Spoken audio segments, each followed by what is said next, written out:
All right, so welcome back, everyone. Years ago, I was probably in my 20s or so. I met a man of God, and he gave me a book. It was one of those simple little cliche devotional books that I didn't think too much of at the time. But I went ahead and read it, and there was a story in there that is on my mind a lot today that I have thought about, and I'll share it with you. So the story was. It took place at the sea, and there was a great storm, and when the storm was over, a man went down to the beach to see what had happened and noticed that there were millions or thousands or hundreds of thousands of starfish that had washed up on the sand. And the sun was out, and they were all drying out. They were all dying. So he went down there, and he started picking up the starfish and throwing them back into the sea one at a time. And some onlookers up above the boardwalk came down, and they were curious about this guy. Looking at, there were millions of them. How could you possibly? Why is this guy wasting his time? And they wanted to go talk to him. So they went down there and said, "Sir, why are you even wasting your time? There are so many starfish that have washed up. There's no possible way that you could even make a dent. They're all going to die. They're going to dry up in the sun. It's just not going to make a difference, right?" The man had a starfish in his hand, and he looked at it, and he threw it back in the sea, and he said, "Well, it'll make a difference to that one." It's funny how people or stories like that will come into our life at a time, for me, that was over 30 years ago that I read that. And I've never really thought too much about it, other than I thought that it was kind of a silly little story, and how it snapped into focus this morning.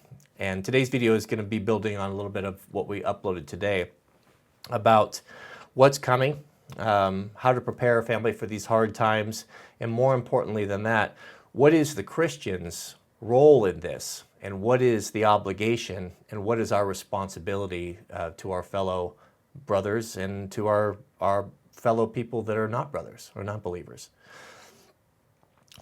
When I first started this prepping journey, for lack of a better word, you guys know the story. Mrs. W and I had met in Portland, and were enjoying that life. And the moment that she became pregnant and the thought of having children, we decided we didn't want to raise them in the city. We wanted to raise them into the country. And we started on the journey that have brought us where we're at today. And throughout this whole journey, I have been thinking about this a lot today. The focus on preparedness and being self-reliant and self-sufficient has really been on myself and on my immediate family. And of course, you can't help but wonder, especially when you're in times like these, when things are getting difficult and we're looking at the potential of people really being in greater need than we've ever seen in this country, maybe even greater than the Great Depression. And you have to ask yourself this question: what are you willing to do, and how much are you willing to give if someone comes to your door and they're in need? Where do you draw the line, right? Do you take bread out of the mouths of your own children to give to a stranger, someone you don't know, or do you keep it for yourself? And all of this preparation, and I've wrestled with this question, but I've always kind of pushed it out of my mind, and I thought, well, that's kind of their problem, right? They have all the early warnings that I have, and they can watch the news, and if they're paying attention, they'll be getting their own house in order. I can't save the world. I can't save everyone, right?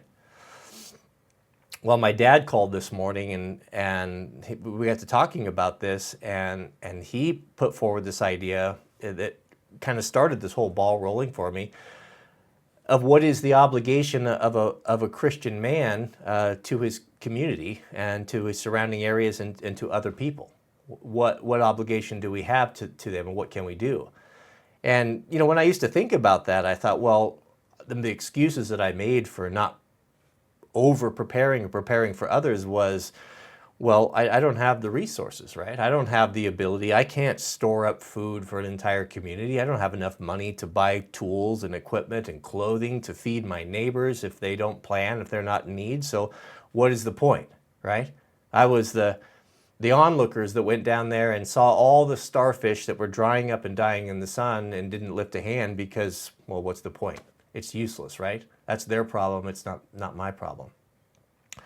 Well, Dad pointed out the fact that he's getting ready to sell some of his rental properties and consolidate things. And one of the main reasons why he was doing this, and one of his primary motivations, is he wanted to be a blessing to people that might be in need in his community. And here he is at, what, it is, coming up on 80, right? He's crippled and broke down from a lifetime of construction. If I were to think of a person that was able to help a community and be a blessing, I would more think that he would be needed help by me than anything else. And yet here this man that is not able to hardly even walk and get out into the car, the main thing that he's concerned about is not taking care of himself, but also putting himself in a position where he's able to look after others. And I've always admired my dad tremendously, but hearing him say that, I was so proud of him. I was proud to be his son, and it completely changed my way I'm looking at this whole thing, right? I've got a year's supply of food. You guys know I put it up in there. I've got water filters. I've got all these things, and all of them have been with the idea that I was going to look after me and going to look after mine. That was my number one responsibility, even to the point where I've dedicated tons of resources and thousands of dollars of weapons and training and ammunition that, by God, I'll take care. I'll be sure to defend what I have against those that would come and take it from me, right? So what does the Lord think of that, right? There's a lot of I's in that, right? Me's and I's. Me's and I's. Go back to the first book of the Old Testament, and we hear the story of the fall of Lucifer, right? And what did he say when he was rebelling from God? I will do this. I will be like the Most High. I will sit on the throne of the north. I will do this. I will do that. C.S. Lewis summed it up. He said, you know what? Regarding sins, and some sins being worse than others, he said, compared to pride, all other sins that we could fall into are but mere flea bites. That really is the essence of all things. So here I am. Here we are entering into this COVID lockdown, all of this uncertainty. Are we looking at a second or third COVID lockdown? Are we looking at a Great Depression? And here I am sitting up here on the mountaintop as smug as a bug in a rug, right?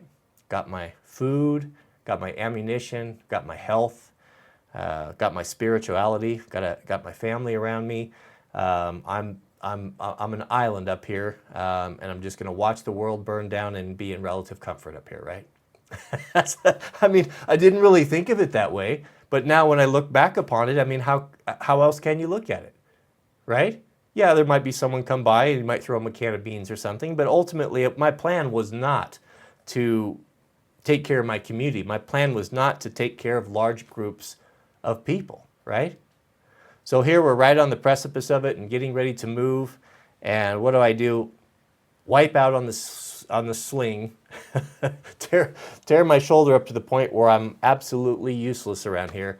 And now I'm dependent upon my wife, upon my son, upon those of you that have volunteered to ask me, help me move. And I've got a lot of time to sit and think about what my motivation is and where I've been in life, decisions that I've made in life, right? I can't help but laugh, and I admire God so much, and it's a constant. This is the constant theme with me and the Lord, is He'll humble me, and I'll completely humble myself. I'll confess, and I'll sanctify myself, and I'll put myself in His arms, and I'll trust Him, and He'll carry me along for a while. And as soon as I get back up on my feet and He squares my shoulders and gets me on the path, I take off running away from Him, going the wrong direction. And I run so far away from Him that I can almost get to the point where I can't see Him anymore, and He'll put something in front of me, something to trip me up and stumble me to get my attention again. You'd think that after 50 years of that a guy would get a clue, right? You think that you'd stop running away from Him. You think you'd finally say, okay, let's let's partner together and let's not wander for 40 years in the wilderness. Let's go straight through it, right? So, but the Lord is good, and He is patient and long-suffering, and He knows what we have need of. The funny thing about it, so even when I was making these plans and we're getting ready to go into the new homestead, I'm thinking there's some specific things that are really important that I need to have. I really need to have to keep my family safe, right? And one of them was water. Water is the most important thing that we can have. It's the one thing that we can't duplicate. It's the one thing that we can't create. We can grow food, we can till the land, we can do crops, we can cut timber, we can do lots of different things, but we can't, if you don't have water, you can't get it. And if you've got a well that requires electricity and that electricity is cut off, you're not going to get that either yet. So water was paramount with the new homestead. We had good water here, but we had to work for it.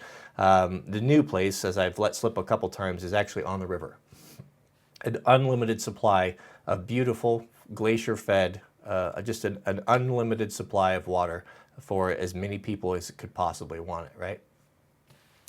So after talking to my dad, I sat down and I shot the video that I uploaded today about the man that had the bumper crop, right? I'll just briefly tell you the story. So there's a man, Jesus tells this story, that is very wealthy, super rich, and he's got crops are coming in. It's a bumper crop. He's got so much wealth and so much abundance coming in, he doesn't even know what to do with it. He's like, good grief, my barns are full, my sheds are full, my granaries are full. I'm bursting at the seams. I couldn't possibly use all this up. And he says to himself, I know what I'm going to do.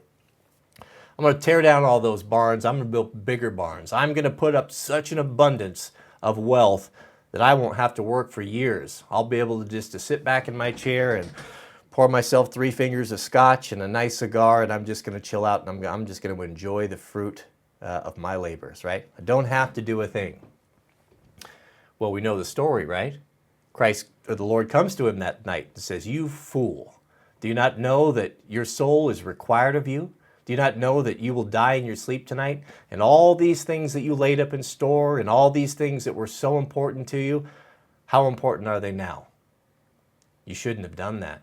You should have been more generous. You should have been not so tight-fisted with the things that I have given you. Because there's no mention in that story that the man was putting these things up in store so he could be a blessing to his community, that he could be a blessing to widows and orphans and someone maybe that had lost their home or didn't have the ability to put food on the table. That wasn't why he was putting things up in store. He was putting things up in store to feather his own nest, to look after himself. And God called him unto himself. And all of that, what was it worth and what was it for, right? That story snapped into my mind after talking with my dad this morning and completely has turned the way I look at everything on my head.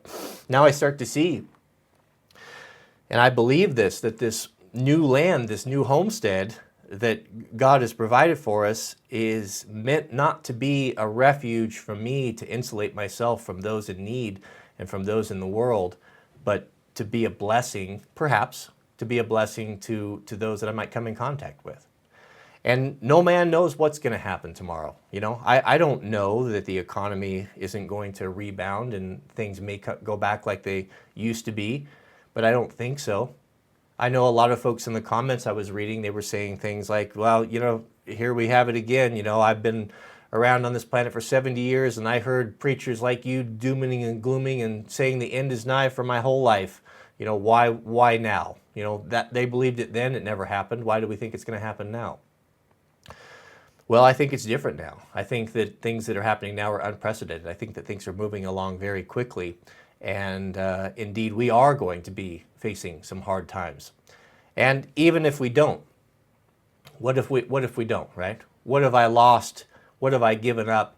What mistakes have I made if I am able to get into a place and to share blessings that have been given and to share knowledge and to have folks come out and that we can learn together and do things together and have richer, fuller lives, right? So there is no downside to it. So it seems to me that the foolish thing to do is to do nothing. And the prudent thing is to do what you can.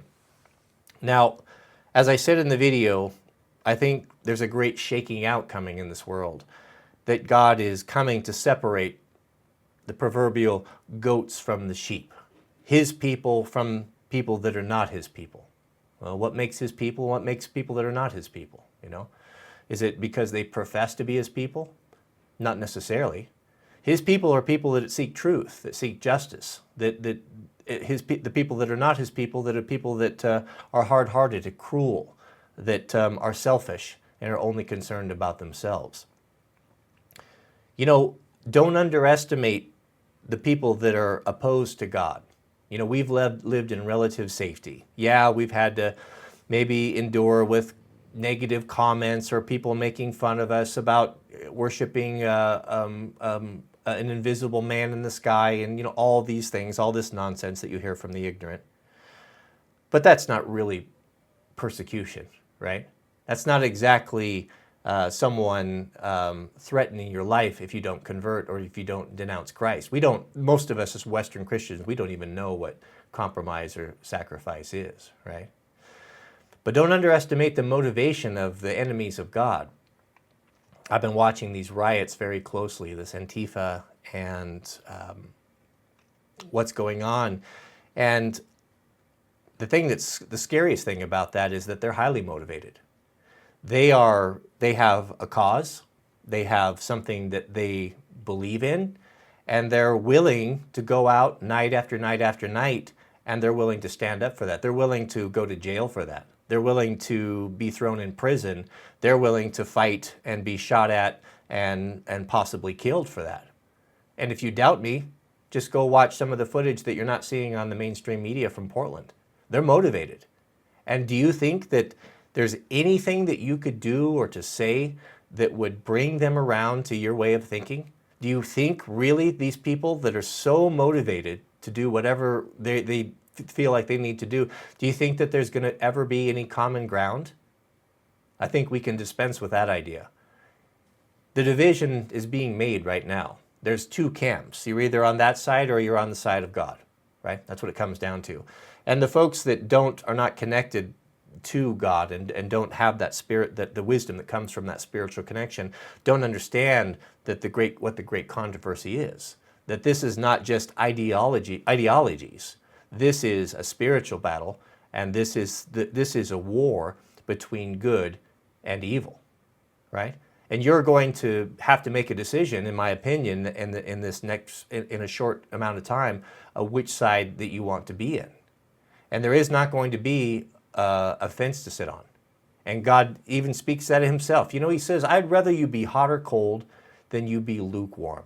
But because you're lukewarm, he's talking about the Laodicean church, the church of our time, the useless, lazy, status quo church that we all have been inflicted with in our lives, right? He's saying to them, I would rather you be hot or be cold. Pick a side.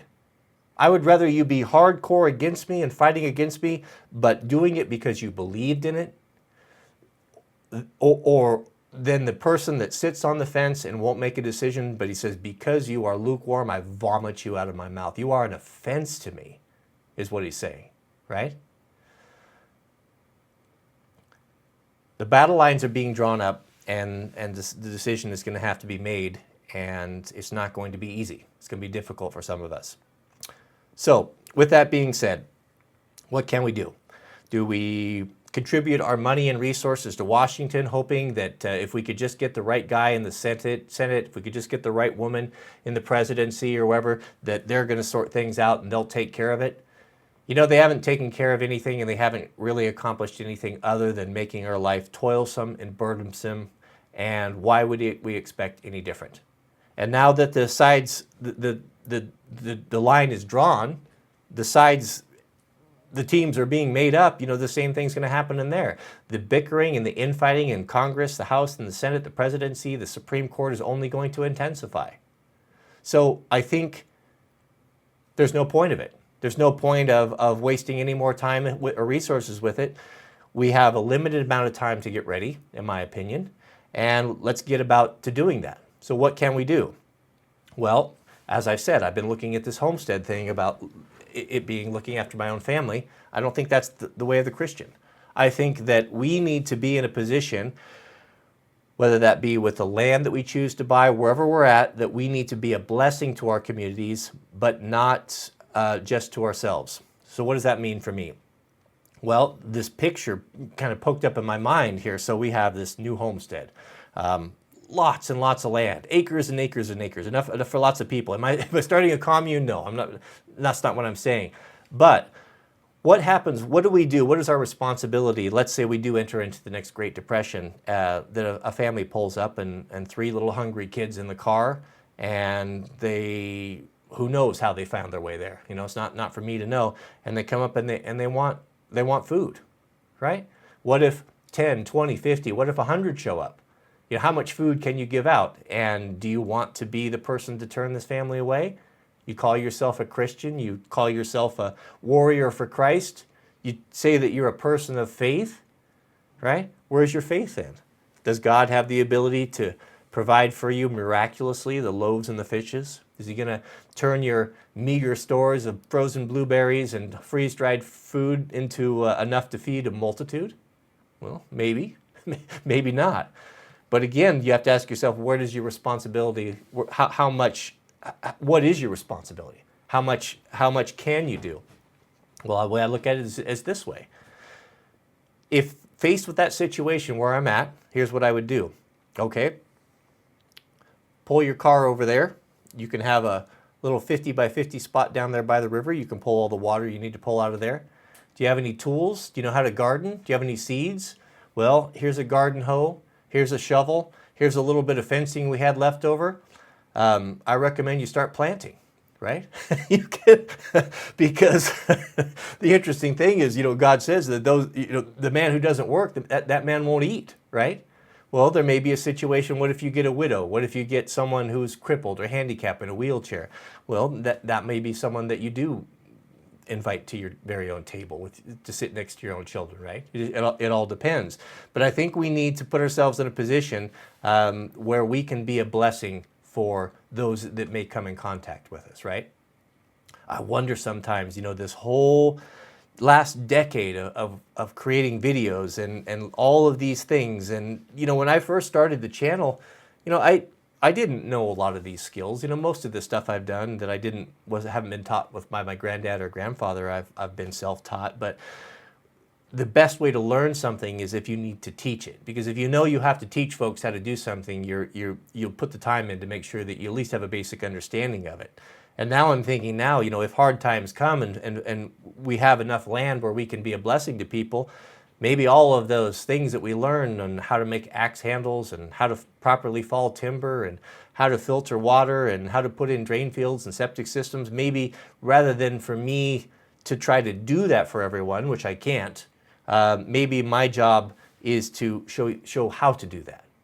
You know, what I just don't know. I just don't know. But one thing I do know is that I'm really grateful to hear that message from my dad. It was something that I needed to hear, and it changed my way of thinking, and it changed my way that I see this whole future thing and all of this, you know, what's in store. Mrs. W and I were also, you know, talking about looking to your own. You know, we've been very blessed with being able to sell this property and to split off the land. And the amazing thing is that the place that we'll be moving into will be able to be debt-free, right? We'll basically make the same amount selling this place as we will be able to buy the new place and then the commercial place for the community center. And we were thinking, wow, you know, it's going to be really nice. Look how comfortable we'll have. We've got a good savings account. You know, we'd be able to go we live frugally several years if something happened and never have to work again. And I starting to feel like that guy in the parable, right? Oh, you know, I'm gonna build a big old barn and move into that and put all my things in there and sit back and enjoy life and all the fruit of my labors that we've all worked so hard from, right? But now, you know, we're starting to talk, well, what good is that going to do anyone? Is that what God's plan is? Is that what His people are going to need to do in the end time? Is just build a wall around themselves and wait for the second coming? I don't think so. I think what we need to do is we need to look out for our brothers and sisters. And someone asked in the comments, and sincerely, I didn't take offense to this, saying, well, so what are you going to do? You say you want to help people. Does that mean you're only going to help the people that are on God's side and not the people that don't profess to be Christians? Meaning if I come up to your house and say I'm not a believer, I'm an atheist, but I'm hungry, that you're not going to help me and you'll only help these other people? Not at all. It's not my business to judge who receives help or who doesn't receive help. I couldn't care less. And to be quite honest with you, I can't say that I have met any more good people or just people in the Christian church. I can't say that the ratio is any higher than some of the secular people that I've met. I've met people and know people, and I have friends that have never been to church, don't know Christ, never been saved, never have never even prayed before, yet they follow the law of God that's been written on their heart. Would I turn my back, or should we turn our back from people like that? Absolutely not. You just can't be judging. That's why there's so many things in Christ's teaching telling us, you be careful who you judge. You be careful because you don't see the big picture. You don't know. Your job is to be kind. Your job is to keep my commandments, to treat your brother as yourself. And when Peter asked Jesus, well, who is my brother? And Christ tells the story of the Good Samaritan, right? You know the story of the Good Samaritan? So back in the day, of course, we started with Abraham, Isaac, and Jacob, right? And Jacob had 12 sons, and those 12 sons ultimately turned into the 12 tribes of Israel. Well, because of infighting and the tribes turning their back on God, the tribes were dispersed, and it was down to the 10 of the tribes were lost even to this day, and 2 tribes remained, right? Well, the tribes that were lost, they were intentionally intermingled and intermixed with pagan peoples, and they polluted that pure Jewish bloodline. And some of those people, the descendants came out and they called themselves Samaritans. They were of the Jewish religion with a bit of the knowledge of God, but not a pure one, not the correct one, right? And they were despised by the Jews. You hear about the Samaritans. The Samaritans, the Jews wouldn't have anything to do with them at the day. They looked at them as filthy, unclean, impure, not worthy to be even called God's people. And they were despised by the Jews. The Jews were very bigoted and racist towards them. So the story, when asked, who is my brother? Who is it that I should look after? That Christ told was of the Samaritan, right? So we have a man there was a road from Jerusalem, and you would take these roads, these highways between towns, and they were fraught with danger. There was a lot of highwaymen, and there were a lot of robbers and folks that would prey on people that would travel. And it was rare to travel by yourself. It was very dangerous. You would always want to travel in a group. But the story gives that there was a merchant, and he was traveling, and of course the robbers fell upon him and knocked him off of his donkey and took all of his things and beat him up and basically left him there for dead, right? Well, he was a Jew. And you could tell and identify Jews by their dress, the way that they wore, the garments that they wore, and even you could tell what their standing was socially. So here he is lying there dying on the road, and here comes another fellow Jew. I've got to start my camera here. Here comes another fellow Jew, his brother, and he sees this guy laying on the ground, and he crosses across the street there and goes by. He doesn't want to get involved, right? Can't be bothered. Well, second one comes, does the same thing, and this one's a minister, right? A man of God, so-called man of God, and he sees this man in need dying, won't even give him a drink of water, won't even drag him over and put him in the shade, walks to the other side, leaves him alone, right? Third man comes along. Who do you think he is? He's a Samaritan. He's the very man that this Jew, who the robbers fell upon, wouldn't even eat with him, wouldn't even touch him, considered him to be filthy and unclean. This Samaritan man ministers to him. He puts him up on his donkey. He walks the rest of the way. He tends to his wounds, to his injury.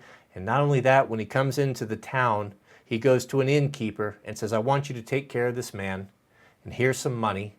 And if this doesn't cover the cost of his convalescence, when I come back through town, I'll make it right with you. So that's the lesson. What is that lesson he's teaching us? Well, who is your brother? Well, your brother is anyone who comes to you in need, regardless of their faith, regardless of their belief, regardless of who they are, even if he may be your enemy, right? Makes you think, right? Makes you think. The Christian religion is not a bigoted religion. The true Christian religion is not a racist religion.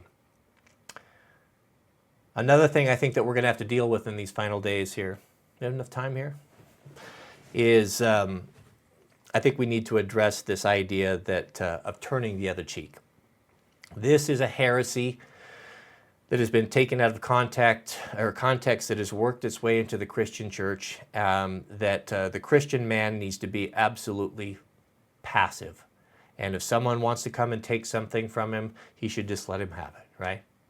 Well, if you don't read into the stories, and if you don't know your Bible, if you don't read your Old Testament, and you don't really read with the intention of seeing God's interaction with men and how he instructs people, then you may not know this, because that's not the case at all. As C.S. Lewis puts it, the Christian religion is a fighting religion.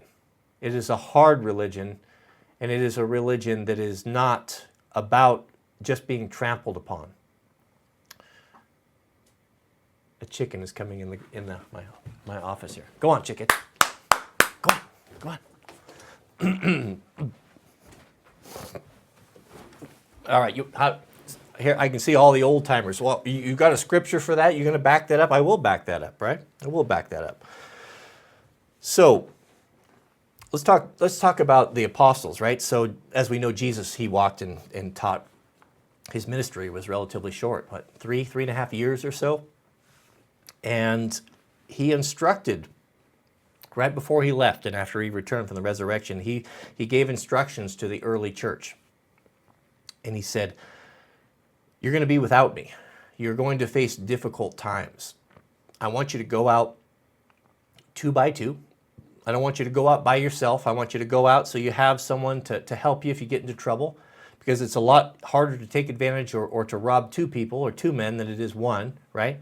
I want you to sell your extra cloak. I want you to sell these extra things that you had, and I want you to buy a sword. Well, is God not able to save his people? Or do we need to take it upon ourselves to save it, right? I know there's a lot of people that believe that. My grandfather was of the belief of that.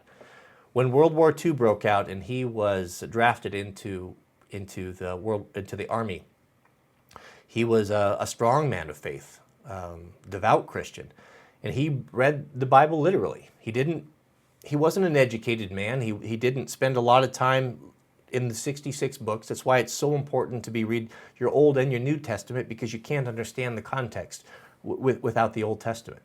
And when he read "Thou shalt not kill," when he read that in the commandments, he believed it. And when he went in, he said, he went in non-combatant.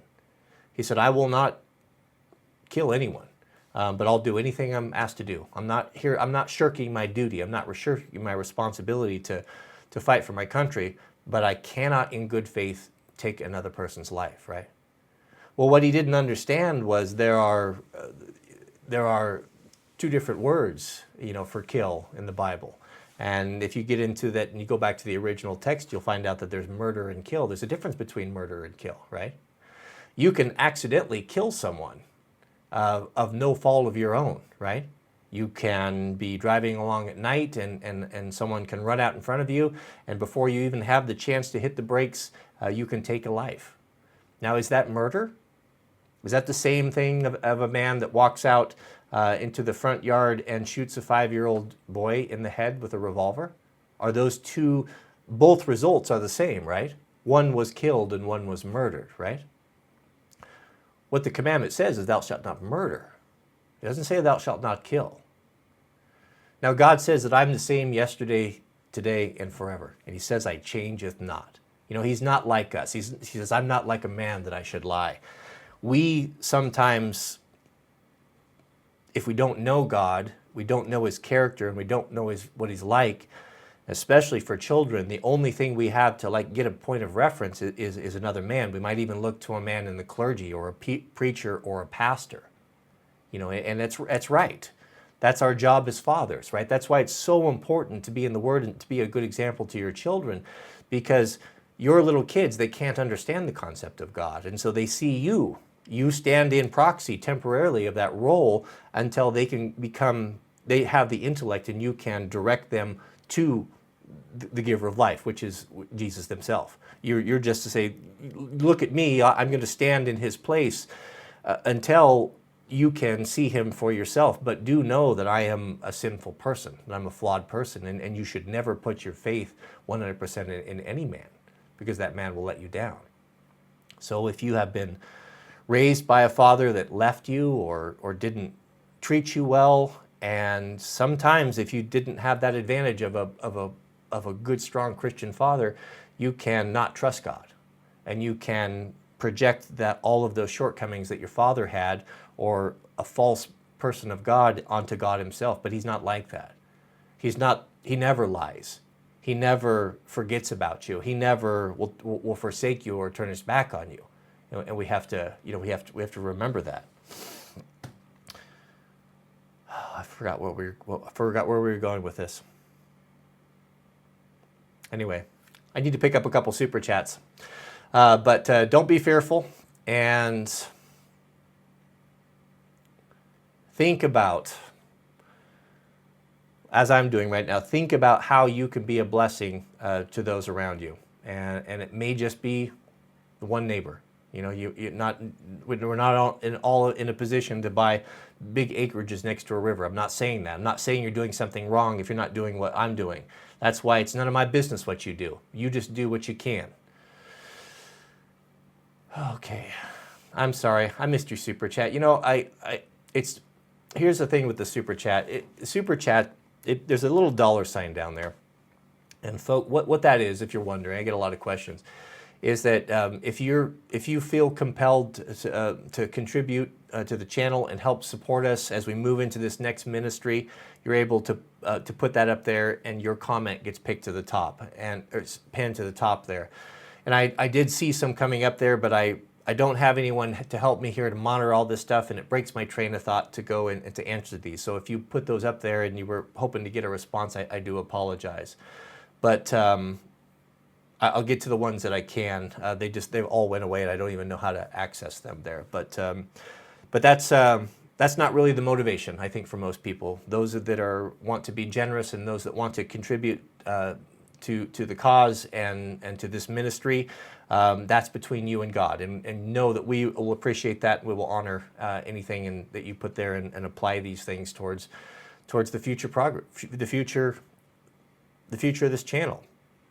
It's all starting to come clear to me now. I was thinking, even just as of yesterday, I was thinking how fun it was going to be to go into the next phase of this channel, because the homestead that we'll be moving to is not a homestead now and needs to be made a homestead, right? So what was so appealing to me about this is that to be able to do it right and to be able to share it from the beginning and on a smaller scale, something that's more relatable. And what would be kind of fun is there's lots and lots of you subscribers that are, if you haven't already moved out to a country location, it might be a half acre, it might be 10, 20, 40 acres. I know some people that bought 120. I know one guy I talked to today just bought 400 acres. Right?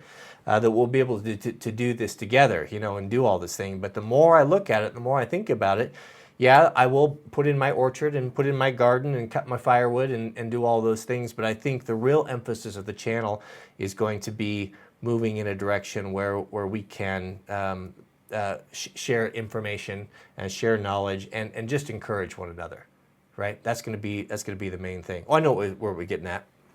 Sorry, I'm not a very, it's hard for me to focus my thoughts.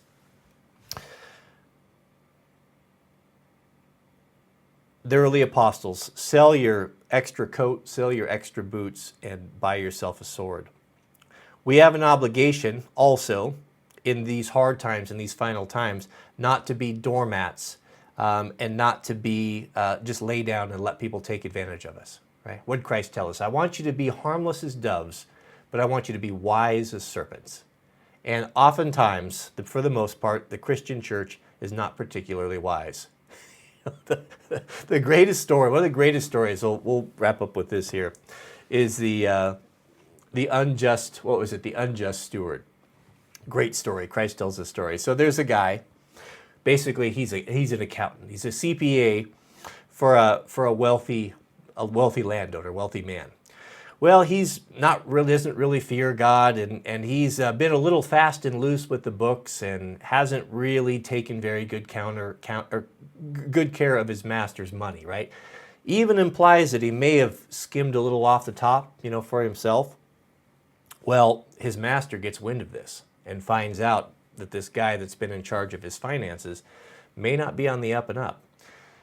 And he sends word to him that he's a little suspicious about what's going on, and he wants him to come up and give an account, give a reckoning of everything that he's done with his master's money, right?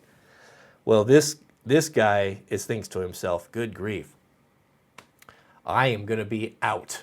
And this is, of course, the time before safety nets. There's no welfare. Once he's out, if his master is displeased with him, he'll be begging for money on the street. And that is a fearful existence, right?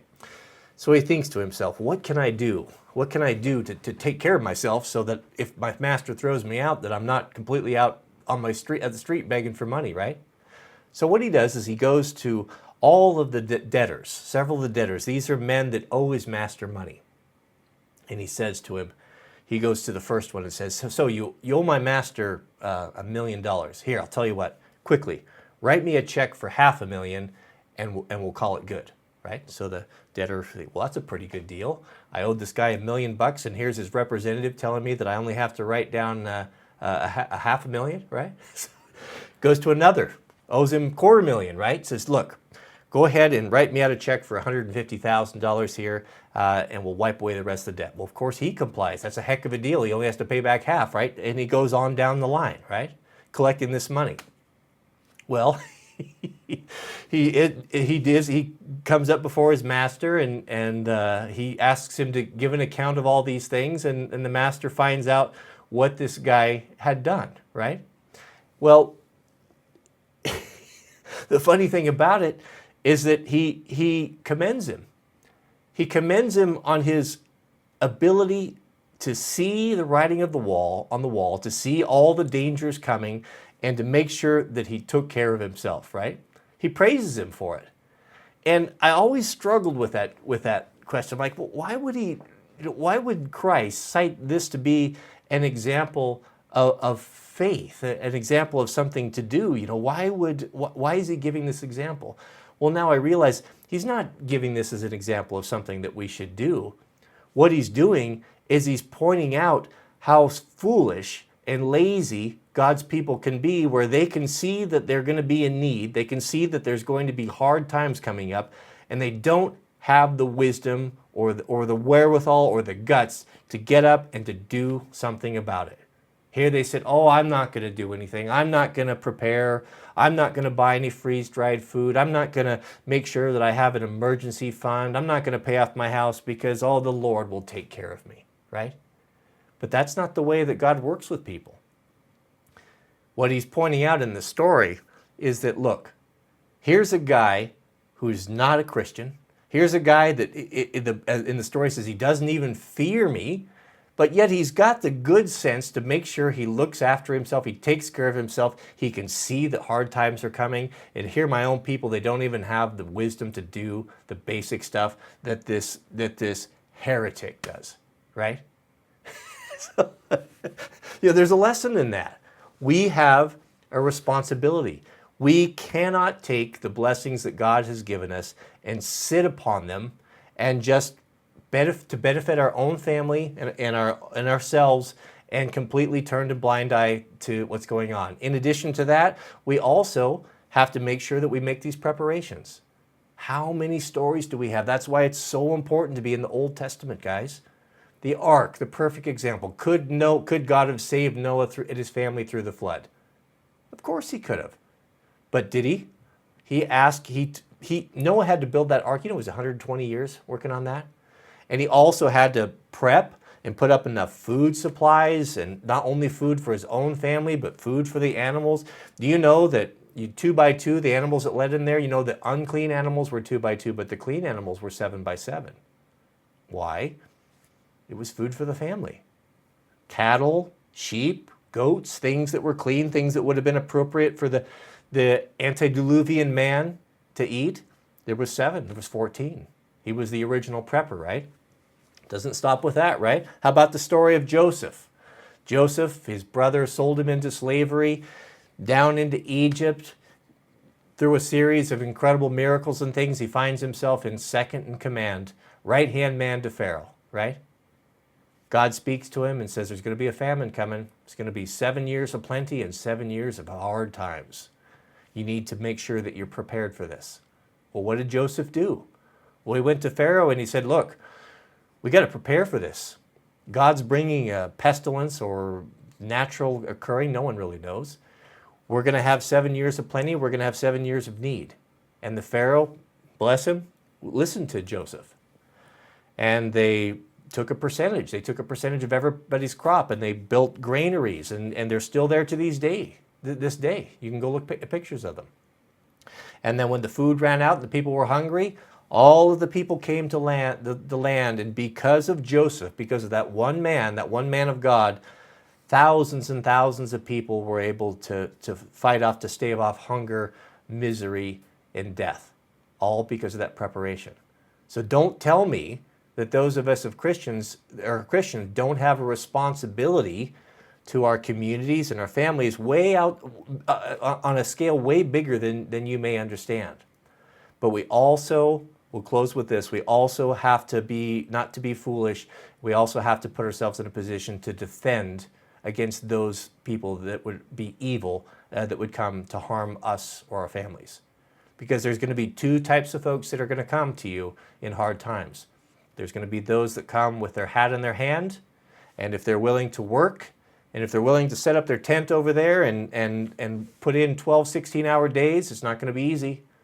But the amazing thing about it is God has not left us here defenseless and without means and the ability to feed ourselves, right? Because when it comes down to it, all of these computers and all of these cars and all these luxuries, none of these things really matter. The things that matter are water, food, and shelter. You could take away all those things, it wouldn't make any difference. It wouldn't add or subtract to your life. Actually, would probably add to your life to be free of those things and not be sitting in front of computers so many hours a day. To be out tilling and working in the drinking fresh water and communing with people, right? Probably do us all some good. But it's amazing. Those of you who garden will know what an abundance comes out of the ground, and you don't have to put that much effort into it, really. I mean, have you ever grown zucchinis? We planted potatoes because when COVID started and we were having all these shutdowns, we didn't really know, we didn't know if we were going to have to eat out of our pantry or not. So we planted a lot of potatoes. Good grief, we put a few pounds of potatoes in the ground. We have potatoes we could feed an army. God will provide for his people, but you got to put your hand to the till. You got to put the effort in. And there's going to be that sort of folks. I would open my home, I would open my land, and maybe we will. It might come to that, to a family that is willing to come and to put the work in. Again, if you don't work, you don't eat. But there's also going to be those people that are not willing to do that.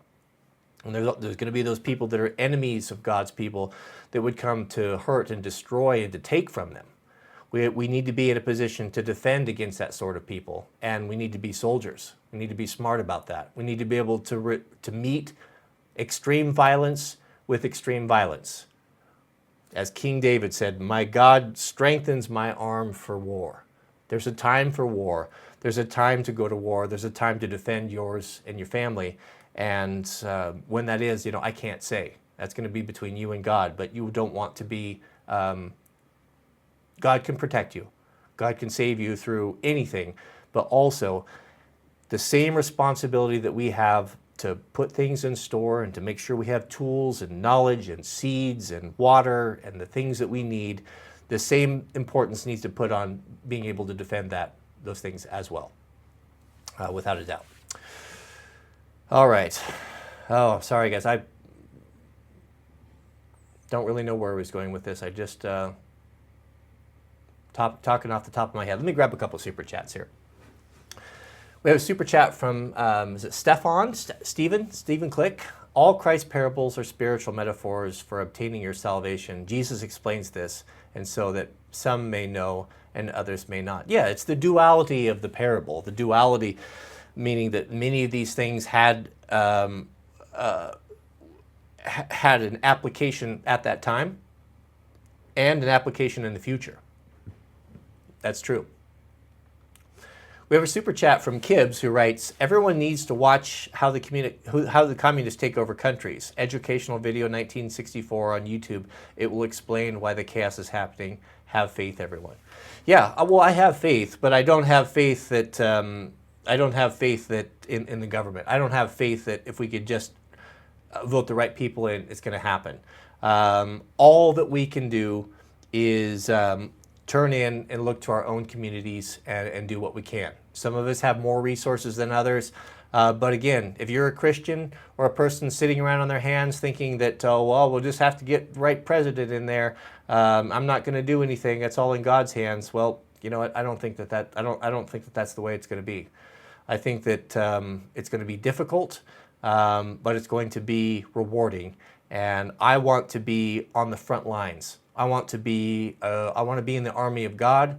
I want to be in the special forces. And I want to make a difference, and I want to be an instrument for His will. And I hope nothing more than that I don't put my own passion and my own words and desires ahead of what He wants for me. I worry about doing these live streams, guys. I worry about it's a fearful thing to get in front of this camera, in front of God's people, and my prayer before these things, 5 minutes before I start these things, I get on my knees, and my number one prayer is, Lord, don't let me do or say anything that would cause anyone to think poorly of you. Strip away all my ego and passion and desire and use me as an instrument to speak to your people, and teach me how to get myself and my ego away from that message, because I don't want it and it's not useful to anyone. We have a super chat from Sharon Keller. Thank you, Sharon. We really appreciate that. So, yeah, that's kind of what I wanted to talk about today. I'm excited for the future, friends. It's I'm not going to say, in the video I said I'm not afraid, I'm not scared, and that's not true entirely. I am afraid for the future of my children. I'm afraid for all of those living in these cities that are melting down, that don't have the resources or family members or the help that they may need to get out. I'm afraid of an unknown and uncertain future.